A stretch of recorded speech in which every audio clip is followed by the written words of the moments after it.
Bremen pictures வழங்கும் அனலரசு தயாரிப்பில் சாம் CS இசையில் சூர்யா சேதுபதி நடிக்கும் ஃபீனிக்ஸ் ஜூலை 4 முதல்.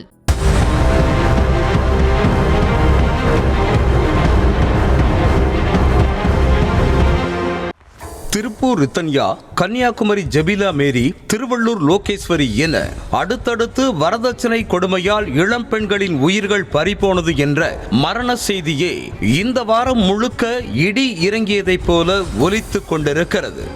இப்படிப்பட்ட சூழலில் பிரபல யூடியூபர் சுதர்சனின் காதல் மனைவியும் வரதட்சணையால் தன் வாழ்க்கையே கேள்விக்குறியாகிவிட்டதாக போலீஸ் ஸ்டேஷன் வாசல் ஏறியது.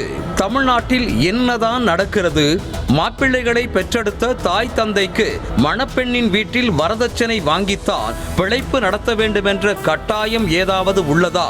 அல்லது வெயிட்டாக வரதட்சணை வாங்கினால்தான் மாப்பிள்ளை வீட்டுக்கு கெத்து என்ற நினைப்பா என்ற ஆதங்கம்தான் மேலோங்குகிறது.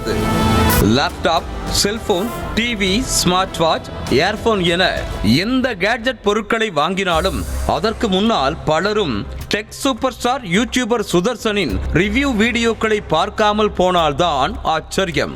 அந்த அளவுக்கு கேட்ஜெட் பொருட்கள் குறித்த விவரங்கள் சுதர்சனுக்கு அத்துபடி என நம்புகின்றனர் அவரது ஃபாலோயர்கள். 1.6 மில்லியன் ஃபாலோயர்களை வைத்திருக்கும் இவரை டெக் சூப்பர் ஸ்டார் என்று சொல்வதை விட கட்டப்பை சுதர்சன் என்றுதான் அவரது ஃபாலோயர்கள் சொல்வார்கள்.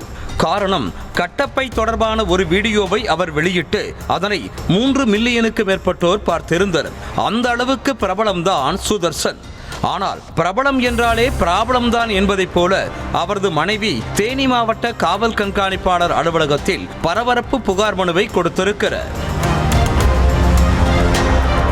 ஒத்தக்கடை பகுதியைச் சேர்ந்த சுதர்சனும் தேனி மாவட்டம் வீரபாண்டி பகுதியைச் சேர்ந்த விமலா தேவியும் 4 ஆண்டுகளாக காதலித்து வந்துள்ளனர். விமலா தேவி மதுரை மீனாட்சி மிஷனில் மருத்துவராக பணிபுரிந்த நிலையில் கடந்த ஆண்டு மார்ச் 1ஆம் தேதி பெற்றோர் சம்மதத்தோடு வளையாபதி திருமண மண்டபத்தில் காதலனை கரம் பிடித்திருக்கிறார். திருமணத்தின் போது விமலா தேவிக்கு 30 சவரன் நகை, 2 லட்சம் மதிப்புடைய சீர்வரிசை பொருட்கள், 5 லட்சம் ரொக்கம் வழங்கப்பட்டதாக தெரிகிறது. திருமணமாகி சில நாட்கள் வாழ்க்கை சந்தோஷமாக சென்று கொண்டிருக்க வாடகை வீட்டிலேயே எத்தனை நாட்கள் தான் வாழ்வது, சொந்த வீடு கட்டலாம் என கணவன் கூற அதற்காக 30 சவரன் நகைகளையும் சிறிது சிறிதாக விமலா தேவி கொடுத்ததாக கூறப்படுகிறது.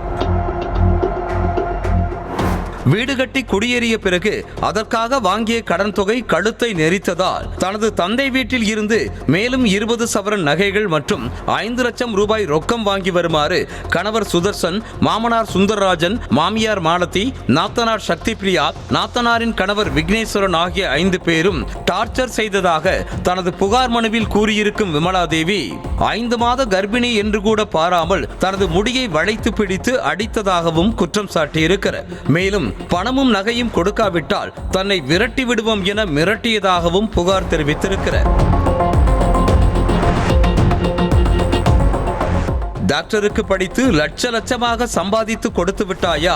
ஒன்றும் இல்லாதவளை மருமகளாக்கி கொண்டோம். நம் தகுதிக்கு 100 சவரன் நகைகள் போட வேண்டும். ஆனால் 50 சவரன் நகை கூட போட முடியாத குடும்பத்தில் சம்பந்தம் செய்து நம் தகுதியை குறைத்து கொண்டோம் என ஒட்டுமொத்த குடும்பமே வார்த்தைகளால் புண்படுத்தினார்கள் என கூறியுள்ள விமலா தேவி, குழந்தை பிறந்த பிறகும் கூட அதே டார்ச்சர் தான் தொடர்ந்தது என தனது மனுவில் குறிப்பிட்டிருக்கிறார். அதற்கு பிறகு அலைந்து திரிந்து கடன் வாங்கி தனது தந்தை 5 லட்சம் ரூபாய் ரொக்கம் கொடுத்தும் தனது வாழ்க்கையில் மாற்றமில்லை, தன்னையும் தனது குழந்தையையும் கொளுத்தி விடுவோம் என கொலை மிரட்டல் விடுத்திருப்பதாகவும் குற்றம் சாட்டியிருக்கிறார் விமலா தேவி. இந்த புகாரை அடுத்து கணவர், மாமனார், மாமியார், நாத்தனாரின் கணவர் ஆகிய 5 பேர் மீது வழக்கு பதிவு செய்து விசாரணை நடைபெற்று வருகிறது. கேட்ஜெட் பொருட்களை அக்காக பிரித்து ரிவ்யூ சொல்லும் சுதர்சன் தன் மனைவி அடுக்கடுக்காக வைக்கும் புகார்களுக்கு எந்த பதிலும் சொல்லாமல் இருப்பது ஏன்? என்னப்பா கட்டப்பை சுதர்சா, ஊருக்கு மட்டும்தான் உபதேசமா என பலரும் கேள்வி எழுப்பி வருகின்றனர். நியூஸ் தமிழ் செய்திகளுக்காக தேனி செய்தியாளர் பாலாஜி. பிரேமன் பிக்சர்ஸ் வழங்கும் அனலரசு தயாரிப்பில் சாம் சிஎஸ் இசையில் சூர்யா சேதுபதி நடிக்கும் ஃபீனிக்ஸ் ஜூலை 4 முதல்.